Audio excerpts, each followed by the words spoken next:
The big room was full of aliens. They came from different planets across the galaxy. The walls were made of some kind of crystal that caught the light from distant stars. It was beautiful, but Commander Deho was not there to enjoy the view. Deho stood alone at a small platform in the center of the room. His uniform was clean and pressed.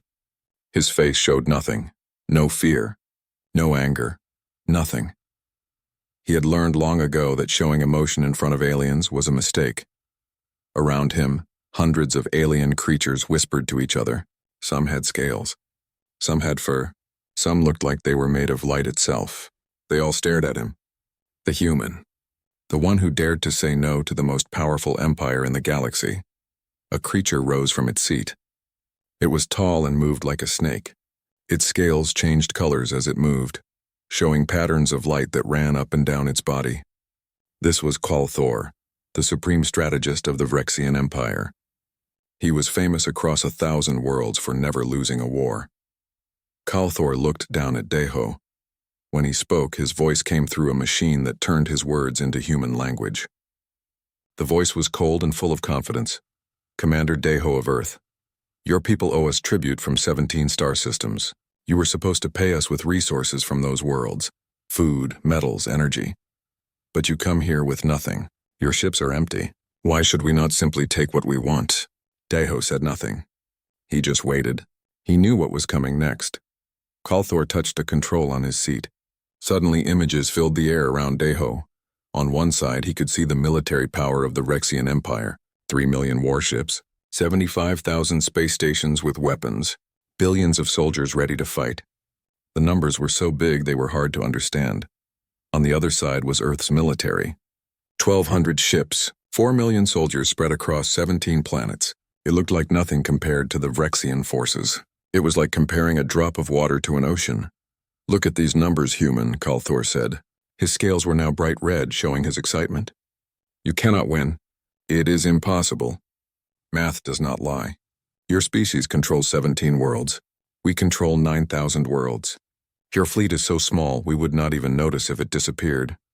Other aliens in the council chamber started making sounds. Some were laughing. Some were agreeing with Kalthor. They had all seen wars before. They knew how this would end. An alien made of crystal spoke up. Her name was Biol, and she represented the Covenant worlds. Her voice was soft, almost kind. Commander Deho, perhaps you should negotiate. The Vrexians are offering to let your people live. You would serve under their empire, but you would be alive. That is better than war, is it not? More aliens nodded. They thought Biol was being wise. Why would the humans choose to fight? It made no sense. Deho finally moved. He took one step forward. Just one step. But something about that small movement made the entire room go quiet. The way he moved reminded some of the older aliens of something. A predator. Something dangerous, Strategist Kalthor, Deho said. His voice was quiet. So quiet that the translation machines had to work hard to pick it up. You are right about one thing. We cannot match your numbers. We never could. Kalthor's scales turned golden. That meant satisfaction, victory. Then you accept our offer? You will become part of the Vrexian Empire? The whole room waited for Deho's answer. This was it. The moment when humanity would bow down or be destroyed. Deho smiled. It was not a happy smile. It was the kind of smile that made several council members feel uncomfortable. It was the smile of someone who knew something others did not. No, Deho said. His voice was barely above a whisper. Watch me. Then he cut the connection. The hologram of Deho disappeared from the council chamber. The aliens were left staring at the empty space where he had been standing. For a moment, nobody spoke. Then Kalthor began to laugh. It was not a nice laugh. The human is a fool. He chooses death, very well. We will give it to him. He turned to his military commanders. Send the fleet, all of it. I want humanity crushed within a month. Make an example of them. Let every species in the galaxy see what happens when you refuse the Vrexian Empire. The Vrexian commanders saluted and left to carry out their orders. Within hours, the largest military fleet ever assembled began moving toward human space. 3 million ships, all heading to destroy a species that dared to say no. Back on Earth, Deho stood in a command center deep underground. Around him, screens showed the movements of the Vrexian fleet. His officers watched him carefully, waiting for orders. Sir, one officer said. Her name was Isul, and she was very young. They are sending everything. Every ship they have. How can we possibly fight that many? Deho turned to look at her. His face was calm. Lieutenant Isol, how does a mouse kill an elephant? Isol looked confused. Sir? It does not, Deho said. Not in a fair fight. But war is never fair. A mouse does not challenge an elephant to a test of strength. It waits until the elephant is sleeping. It finds the soft spots. It uses poison. It is patient, he turned back to the screens. The Vrexians think this is about numbers. They think bigger is always better. They have never fought an enemy like us before. Another officer spoke up. What makes us different, sir? Deho was quiet for a moment. Then he said, the Vrexians evolved from herd animals. They feel safe in large groups. Their entire military strategy is based on overwhelming their enemy with numbers. They have won every war this way for thousands of years. He pulled up an image on the screen. It showed ancient humans hunting across the plains of Africa, long before they went to space. We evolved from hunters. We learned to kill animals bigger and stronger than us. We learned to be patient, to wait for the right moment, to use tools and tricks. We learned that the biggest predator could still be brought down by something smart enough and patient enough. The officers in the room began to understand. This was not going to be the kind of war the Vrexians expected. Send orders to all fleet commanders, Deho said. Execute Protocol Ghost, and send a message to our people on every human world. Tell them to get ready. Tell them we are about to teach the galaxy something important. What message, sir? Isol asked. Deho looked at the approaching Vrexian fleet on the screen. 3 million ships, all coming to destroy humanity, all thinking they had already won. Tell them, Deho said quietly, that numbers do not matter if the enemy cannot use them. Tell them that we are going to win this war, and tell them that when it is over, no one in the galaxy will ever make the mistake of thinking humans are weak again. The Vrexian fleet continued moving through space. They were confident. They were powerful. They were 3 million ships strong. But they were about to learn something that would change the galaxy forever. They were about to learn what it meant to fight humans, and humans did not fight fair. Admiral Minho sat in the command chair of the ESS Defiant. The ship was one of the largest in the human fleet, but compared to what was coming, it was tiny. He looked at the screens in front of him. They showed 200 Vrexian battle cruisers approaching his position. Behind them were hundreds of support ships. Minho had only 12 ships under his command. 12 ships against 200. The math was simple. He should lose. He should die. His crew should die. That is what the numbers said, but Minho was smiling. Sir, they are trying to contact us, said Lieutenant Isul. She was sitting at the communication station, her hands moving quickly over the controls. Put them on screen, Minho said. A Vrexian appeared on the main display. His scales were bright red and orange, showing he was excited for battle. His name was Commander Kralos, and he had fought in 50 wars. He had never lost human vessels, Kralos said. His voice came through the translator with a tone of boredom. You are outnumbered 17-1. This is your only chance. Surrender now. We will allow your crews to escape to the planet below. You have 5 minutes to decide. Minho leaned forward in his chair. What is your name, Commander? Kralos looked surprised by the question.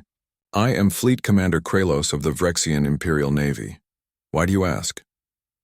Because I want you to remember it, Minho said. When you go back to your leaders and tell them what happened here today, I want you to remember your name. I want you to remember that you were here. Kralos's scales flickered with confusion. Then they turned darker red. That meant anger. You dare mock me? Very well, human. Die with your pride. Minho cut the transmission. He turned to his crew. All ships. Execute Ghost Protocol. Mark. On the Vrexian command ship, Kralos watched as his fleet moved into attack formation. It was beautiful, really. 200 ships moving as one. They would surround the human vessels. They would destroy them quickly. It would be over in minutes. His tactical officer called out, all weapons locked on targets. Ready to fire on your command, sir. Kralos opened his mouth to give the order. Then he stopped. Something was wrong. The human ships were gone. Not destroyed. Not jumped away to faster-than-light travel. Just gone. Every screen showed empty space where the 12 human ships had been just a moment before. What happened? Kralos shouted. Where did they go? The tactical officer was checking every system. I do not know, sir. They are not on any sensors. No heat signatures. No engine readings. No electromagnetic signals. It is like they just disappeared. That is impossible. Ships cannot just vanish. Find them! Then the first missile hit. It came from nowhere. No warning. No detection. It struck the shield generator of Kralos's flagship. The shields flickered and went down. Before they could recover, 3 more missiles hit. Then 10 more. Then 20. All across the Vrexian fleet, ships were being hit by weapons they could not see. Missiles were coming from every direction. But there was nothing on the sensors. Nothing to shoot back at. On board the Defiant, the crew worked in silence. The temperature inside the ship was freezing. Minho could see his breath in the air. Every system that made heat was turned off. Life support was running at the absolute minimum. The crew wore special suits to keep from freezing to death. The ship was drifting. No engines. No power signatures. Nothing that would show up on enemy sensors. They had been preparing for this for weeks, slowly moving into position, calculating exactly where the enemy would be, launching missiles on trajectories that would take hours to reach their targets. Ghost protocol was simple. Turn off everything. Become invisible. Let the enemy come to you. Then hit them with weapons they never saw coming. Isolde checked her screens. Sir, enemy fleet is breaking formation. They are confused. They do not know where we are or where the attacks are coming from. Minho nodded. Phase 2. All ships activate targeting systems for 10 seconds only. Lock on new targets, then go dark again. For exactly 10 seconds, the human ships turned on their sensors. They identified new targets. They calculated firing solutions. Then they went completely dark again. On the Vrexian command ship, an officer shouted, Sir, we detected them. Just for a moment. They are still here. They are right in the middle of our formation. Kralos felt something he had not felt in many years. Fear. The humans were not running away. They were hiding. Right in the middle of his fleet. They were using his own ships to mask their position. They were hunting his fleet from the inside. All ships fire at those positions. Now, he ordered. The Vrexian ships opened fire, but they were shooting at where the humans had been, not where they were now. And in the confusion, some Vrexian ships accidentally shot at each other. More missiles came out of the darkness. More Vrexian ships were hit. Some were destroyed. Others were damaged and drifting. The perfect formation was falling apart. Minho watched the chaos on his screens. The Vrexians were doing exactly what he expected. They were used to fighting enemies they could see. Enemies that stood and fought in the open. They did not know how to fight ghosts. Sir, enemy fleet is retreating, Isolde reported. Minho watched as the Vrexian ships began to run. They were fast, but not fast enough. The human ships activated their engines just long enough to launch one final wave of missiles. Then they went dark again. When the battle was over, the Vrexians had lost 67 ships. The humans had lost none. Not even one was damaged. Kralos sat in his command chair, staring at the empty space where his ships had been destroyed. His crew was silent. They were all thinking the same thing.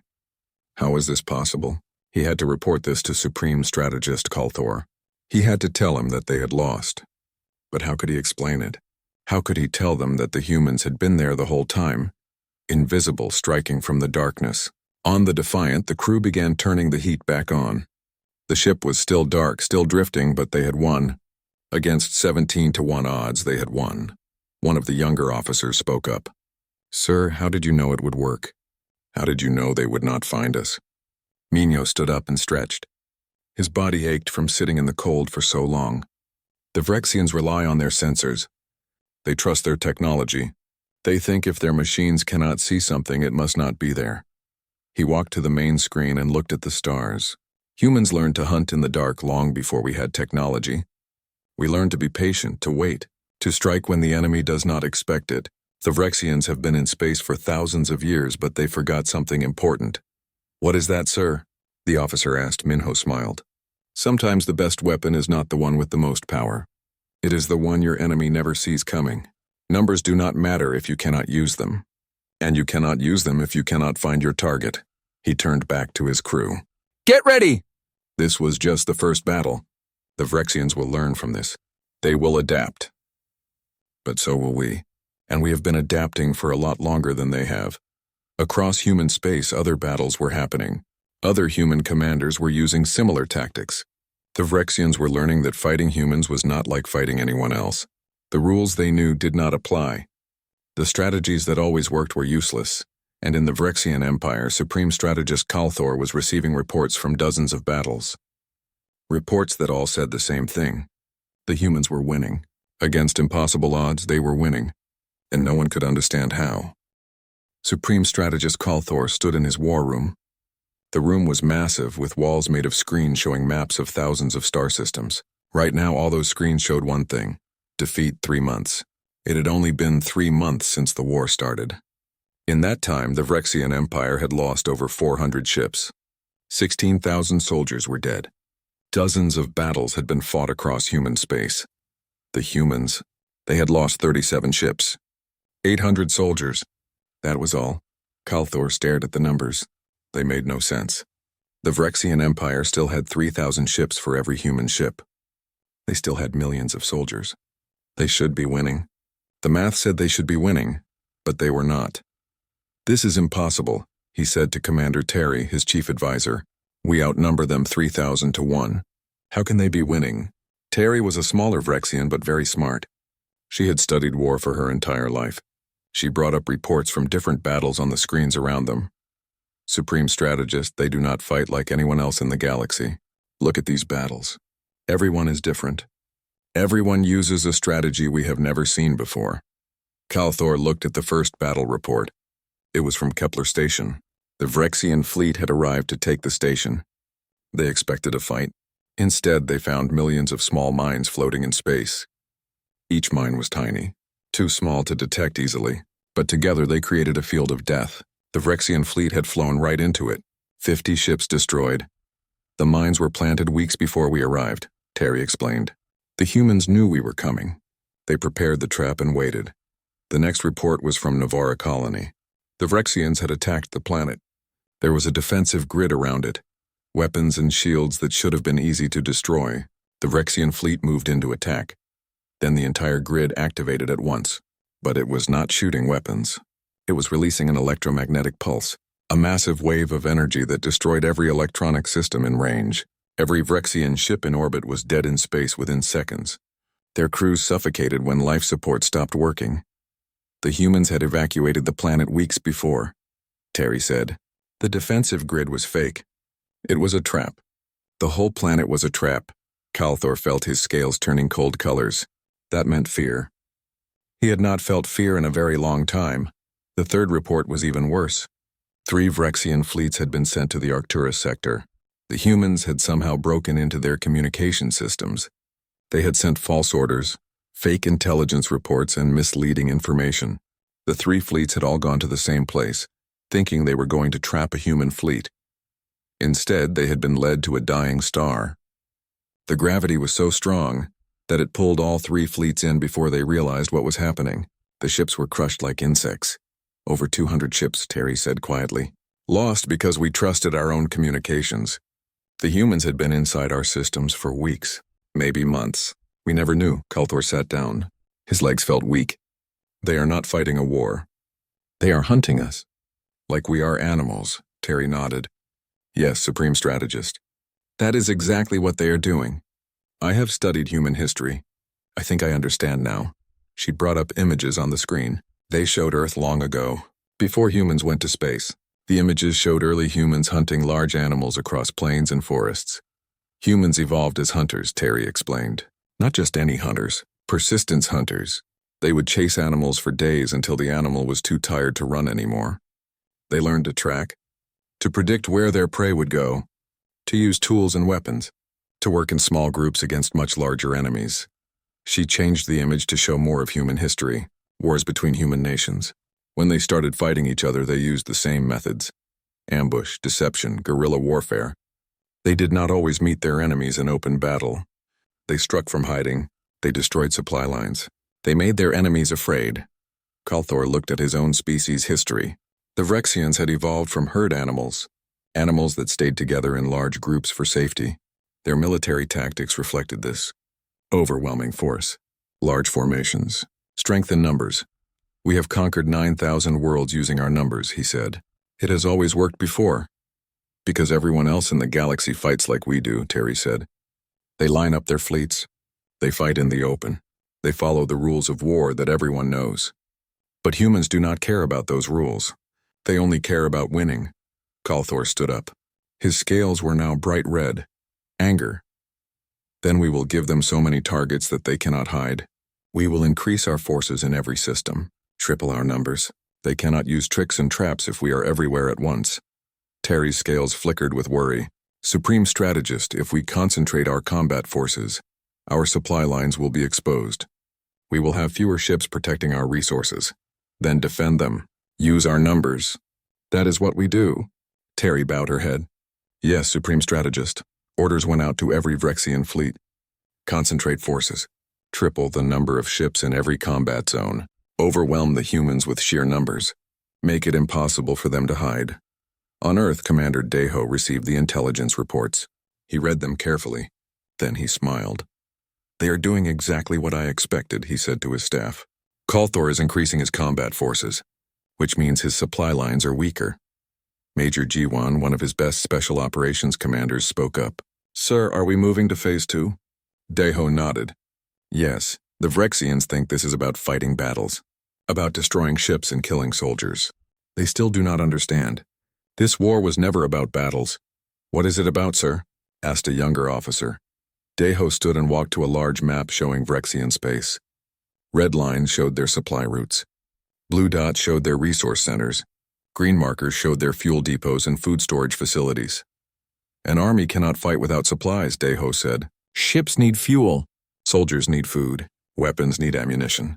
The Vrexian military is massive, which means it needs massive amounts of supplies. Those supplies have to come from somewhere. They have to be stored somewhere. They have to be transported somehow. He tapped several locations on the map. Calthor just made these supply lines weaker by pulling ships away to fight us. He thinks he is being smart. He thinks more combat ships mean more strength. Deho turned to look at his officers. But an army that cannot eat cannot fight. An army without fuel cannot move. An army without ammunition cannot shoot. We are going to teach the Vrexians something very important. What is that, sir? Jiwan asked. That the biggest army in the galaxy is useless if it cannot support itself. Send orders to all Special Forces teams. Tell them to begin Operation Starvation. We are going to dismantle the Vrexian war machine piece by piece. Not by destroying their ships. By taking away everything they need to make those ships work. The officers saluted and left to carry out their orders. Deho stayed behind looking at the map. Thousands of Vrexian targets. Supply depots. Fuel stations. Food storage. Computer systems. Communication networks. The Vrexians thought war was about armies fighting armies. But humans knew better. War was about breaking your enemy's ability to fight. And you did not need to destroy their army to do that. You just needed to take away their food, their fuel, and their hope. Across Vrexian space, human special forces teams were already moving into position. Small groups of 6 or 7 soldiers. Silent, invisible, patient, ready to teach the galaxy what it meant when humans went to war.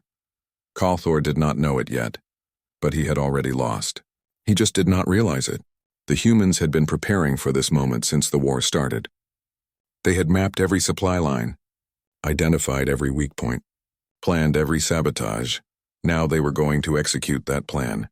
And when it was over, the Vrexian Empire would learn that numbers meant nothing if you could not feed your army. Major Jiwan sat in the dark cargo hold of the stealth ship Silent Runner. Around her were 5 other soldiers. They had been traveling for 6 weeks through Vrexian space, mapping supply routes, watching convoys move from system to system. They were gathering information, learning patterns, finding weaknesses. Now it was time to act. Lieutenant Hana looked up from her datapad. Major, the patterns are clear. Calthor has pulled ships from supply defense to strengthen his combat fleets. There are 30 systems where supply depots have minimal protection. Some have no military presence at all. Jiwan studied the data. It showed food storage facilities, fuel depots, ammunition warehouses, and spare parts centers, all poorly defended, all essential to keeping the Vrexian military running. Send everything to command, Jiwan said. Tell them the enemy just gave us the keys to his kingdom. Tell them Operation Starvation is ready to begin. Across human space, hundreds of small teams like Jiwan's received their orders. They were not going to attack Vrexian warships. They were not going to fight soldiers. They were going to do something much more effective. They were going to poison the entire Vrexian war machine from the inside. Jiwan's team hit their first target 3 days later. It was a food storage depot on a small moon, only 12 guards. The humans did not kill them. Instead, they waited until the guards' shift change. Then they slipped inside using codes they had stolen weeks ago. Inside were enough food supplies to feed 50,000 Vrexian soldiers for a month. Jiwan's team did not destroy it. That would be noticed immediately. Instead, they contaminated it. They added chemicals that would make the Vrexians sick. Not kill them, just make them very sick. Sick soldiers could not fight. The chemicals were designed to activate slowly. Some would take effect in 3 days, some in a week, some in 2 weeks. By the time the Vrexians realized their food was poisoned, it would be distributed across dozens of ships and bases. Done, Hana whispered. No trace of our entry. No sign of tampering. The contamination will not be detected by their scanners. Jiwan nodded. Good, next target. The fuel depot in System 7. At the fuel depot, another human team was already working. Captain Junho and his engineers were experts in sabotage. They were not destroying the fuel. They were modifying it, adding compounds that would make the fuel cells fail after a certain number of uses. A Vrexian ship could refuel. It would work fine at first. Then after 50 jumps to faster-than-light speed, the fuel cell would fail. The ship would be stranded in deep space, far from any help. The crew would have to wait for rescue. And rescue ships would have the same problem. How many fuel depots can we hit? Junho asked his team. 17 are within reach, one engineer replied. If we work fast, we can contaminate them all before anyone notices. Do it, Junho said. The Vrexians want to use numbers against us. Let us see how well those numbers work when half their fleet is stranded in space. Meanwhile, other human teams were attacking a different kind of target. The Vrexian military used complex computer systems to manage their logistics. These systems tracked supplies, coordinated shipments, and managed inventories across thousands of worlds. Human hackers had been inside these systems for months. They had studied how they worked. Now they were making small changes. Not big enough to be noticed, just small errors. A shipment of ammunition would be sent to the wrong base. Spare parts for one type of ship would be sent to a base that used a different type. Food meant for one fleet would end up at a different location entirely. Each error was tiny, but there were thousands of them, and they all added up to chaos. Within 3 weeks, the Vrexian military began having problems. Ships ran out of fuel in places where fuel should have been plentiful. Soldiers got sick from food that tested as safe. Weapons failed at critical moments. Spare parts that were needed were never delivered. At first, Kalthor thought these were normal problems. Every military had some supply issues, but the problems kept getting worse. More ships were stranded. More soldiers were sick. More equipment was failing. What is happening? He demanded of his logistics officers. Why are our supplies failing? The officers had no good answers. We are checking everything, Supreme Strategist. We are testing all supplies. We are screening all shipments. But we cannot find the source of the problems. Then check harder. This cannot be coincidence. But it was not coincidence. It was humans doing what humans did best. Being patient. Being thorough. Being invisible. 1 month into Operation Starvation, a Vrexian fleet of 30 ships was sent to attack a human colony. They jumped into the system ready to fight. Then their engines started failing. One by one, ships lost power. By the time they realized what was happening, 23 ships were dead in space. The human defense fleet, only 5 ships strong, simply picked them off. It was not even a fair fight. It was target practice. 2 months into the operation, a Vrexian army base reported that 40% of its soldiers were too sick to fight. The medical teams could not figure out why. The food tested clean. The water tested clean, but the soldiers kept getting sick. 3 months in, the Vrexian logistics computer system crashed. When they tried to restore it from backups, they found that the backups were corrupted. Someone had infected every copy with a virus that had been slowly spreading for months. It took them 2 weeks to rebuild the system. By that time, they had lost track of thousands of shipments. Nobody knew where anything was. Fleets were running out of ammunition. Bases were running out of food. The entire supply chain was falling apart. Kalthor stood in his command center watching his empire crumble. Not through great battles, not through heroic defeats, through 1,000 small failures, Through poisoned food and sabotaged fuel and corrupted computers? How? He whispered. How are they doing this? We are checking everything. We are testing everything. How are they still getting through? Commander Terry brought him a report. Her scales were pale. Supreme Strategist, we found something. In one of the contaminated food supplies, there was a message hidden in the container codes. She showed him the message. It was written in simple text. You were right. We cannot win with numbers. So we are not trying to. Calthor felt something he had never felt before. True fear. Not fear of losing a battle. Fear of fighting an enemy he could not see. An enemy that was everywhere and nowhere. An enemy that had been inside his systems, inside his bases, inside his ships for months without being detected. How long? He asked. How long have they been doing this? Terry checked her data. Based on the patterns, Supreme Strategist. They have been inside our systems since before the war started. They were preparing for this, planning every detail. They knew exactly what they were going to do. Calthor sat down heavily. His whole life he had studied war. He had fought 50 campaigns. He had never lost, but he was losing now, against an enemy with a fraction of his forces. Because that enemy was not trying to fight the war he knew how to win. Order all fleets to pull back, he said quietly. Return to core systems. We need to protect our supply lines. Sir, if we pull back, we lose the territory we have gained, Terry said. We have gained nothing, Calthor shouted. We are dying out here. Our ships have no fuel. Our soldiers have no food. Our weapons do not work. What good is territory if we cannot hold it? He stood up and looked at the map of the war. Red markers showed Vrexian losses. They were everywhere. Send the orders. Pull back, consolidate, defend what we can actually defend, but it was too late. The humans had been preparing for this moment for months. They had teams in position in core Vrexian systems, teams that had been waiting patiently, teams that were now activating. On Earth, Commander Deho watched the reports come in. Vrexian fleets were retreating. Their supply system was in chaos. Their military was falling apart from the inside. Phase 3, he said to his staff. Begin the endgame. It is time to show them that this war is over. Across the galaxy, the Vrexian Empire was learning a hard lesson. Numbers did not matter if you could not feed your army. Technology did not matter if it did not work. Size did not matter if you could not use it. The humans had turned the Vrexians' greatest strength into their greatest weakness, and now the galaxy was watching to see how it would end. Commander Deho stood in the Galactic Council chamber once again. 6 months had passed since he last stood here. 6 months since he had whispered 2 simple words and walked away. 6 months since the war began. Everything was different now.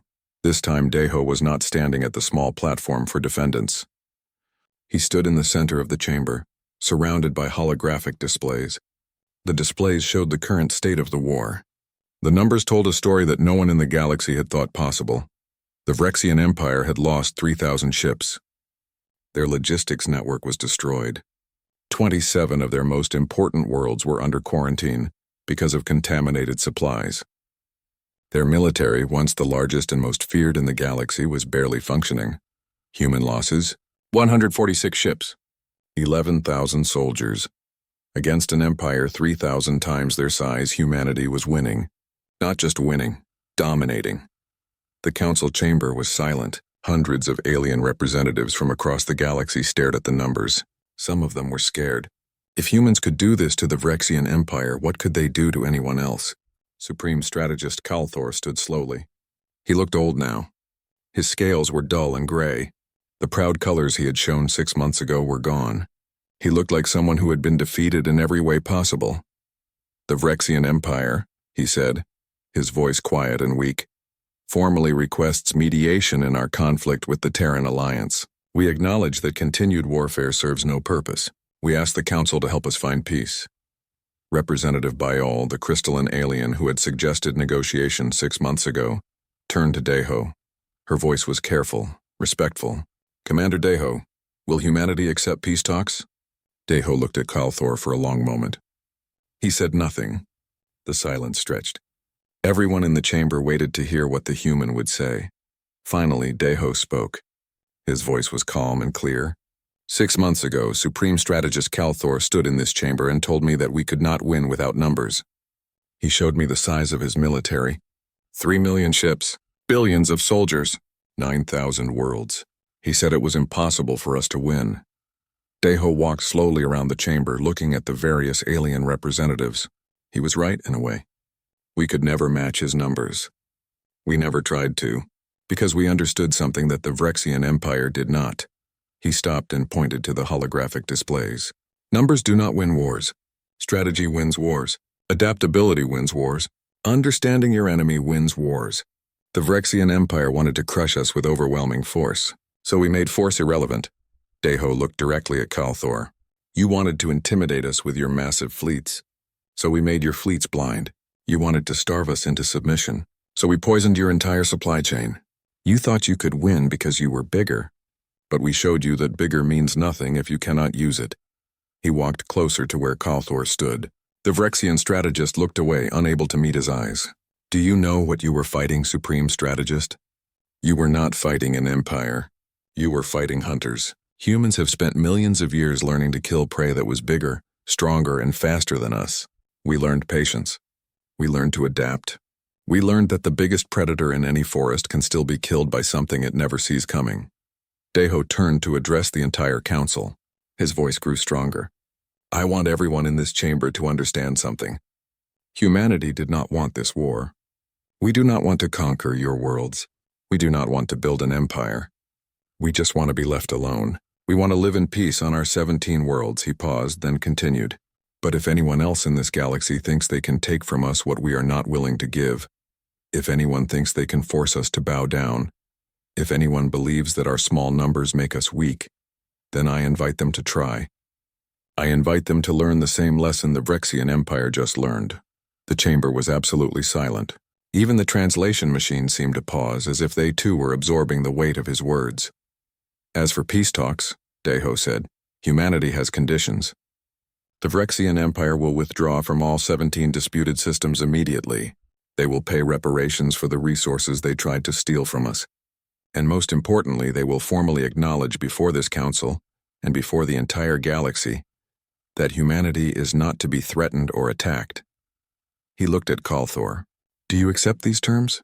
Kalthor's scales showed colors of shame and defeat, but he nodded. The Vrexian Empire accepts your terms. All of them. We will withdraw. We will pay. And we will acknowledge that we made a terrible mistake in challenging humanity. Biol spoke up. The council will witness these terms. The agreement will be recorded in our archives. The galaxy will know what happened here. Deho nodded. Good. There is one more thing I want to say. He looked around the chamber at all the different species represented there. Some of you are probably wondering if humans are a threat to you. You are wondering if we will use these same tactics against you. You are afraid. He smiled slightly. You should be afraid. Not because we want to hurt you, but because you now know what we are capable of. You know that if you threaten us, if you attack us, if you try to take from us, we will respond. And our response will not be what you expect. But, he continued, if you leave us in peace, if you trade with us fairly, if you treat us with respect, then we will be the best allies you could ask for. We will share our knowledge. We will help you when you need it. We will be friends. Deho walked toward the exit of the chamber. Before leaving, he stopped and looked back at Kalthor one last time. You told me 6 months ago that we could not win without numbers. I told you then to watch me. Now you have watched. Now you know. Remember this, Supreme Strategist. Remember it well. And tell everyone you meet what you learned here. What did I learn? Kalthor asked quietly. That humans do not need numbers to win, Deho said. We just need you to underestimate us. He walked out of the chamber. Behind him, the representatives of 1,000 worlds sat in silence, thinking about what they had just witnessed. In the days that followed, the Vrexian Empire began withdrawing from human space. Their fleets, what remained of them, limped back to their core systems. They paid the reparations. They issued formal statements acknowledging their defeat and warning other species not to make the same mistake. Across the galaxy, military academies began studying the human-Vrexian War. They analyzed every battle. They examined every tactic. They tried to understand how such a massive numerical disadvantage had been overcome. The answer was always the same. Humans had never tried to match the Vrexians in strength. They had simply made the Vrexians' strength irrelevant. They had fought a different kind of war, a war the Vrexians did not know how to fight. On Earth, Commander Deho retired from active military service. He took a position teaching at the newly created Institute for Asymmetric Warfare. Students came from all over human space to learn from him. They wanted to understand how he had done it, how he had won an impossible war. On his first day of teaching, a student asked him the question everyone wanted to know. "Commander, how did you know it would work? How did you know we could win?" Deho smiled. "I did not know we would win. Nobody can know that. War is unpredictable, but I knew one thing for certain." "What was that, sir?" "I knew that the Vrexians would fight their war. The war they knew. The war they had always fought. And I knew that if we fought their war, we would lose. So we did not fight their war. We made them fight ours." He walked to the front of the classroom and wrote something on the board. The students read it carefully. It said, "Never fight the enemy's war. Make them fight yours." That, Deho said, is the most important lesson in warfare. It does not matter how big your enemy is. It does not matter how many ships they have or how many soldiers. What matters is whether you fight smart, whether you adapt, whether you find the weakness and exploit it. A student raised her hand. "But sir, what if we face an enemy we cannot find a weakness in? What if they adapt to our tactics?" Deho nodded. "Good question. The answer is that every enemy has a weakness. Every strategy has a flaw. You just have to be patient enough to find it. And if the enemy adapts to your tactics, then you adapt faster. That is what humans do. We adapt. It is what we have always done. It is how we survived on Earth. It is how we will survive among the stars." The lesson continued, but the students already understood the most important point. Humanity had proven something to the galaxy. They had proven that numbers were not everything. That size was not everything. That the biggest empire could still fall if it underestimated a smaller, smarter, more adaptable enemy. Years passed. The memory of the war faded for some species, but not for the Vrexians. They never forgot. Every Vrexian military academy taught about the war, about how they had lost to an enemy that should not have been able to win, about how arrogance and overconfidence had led to their greatest defeat. And throughout the galaxy, when species met humans for the first time, they were always respectful, always careful, because everyone knew the story. Everyone knew what had happened when the mighty Vrexian Empire had told humanity they could not win without numbers. Everyone knew what the human had whispered in response. "Watch me." And the galaxy had watched. And the galaxy had learned, and no one ever made the mistake of underestimating humanity again.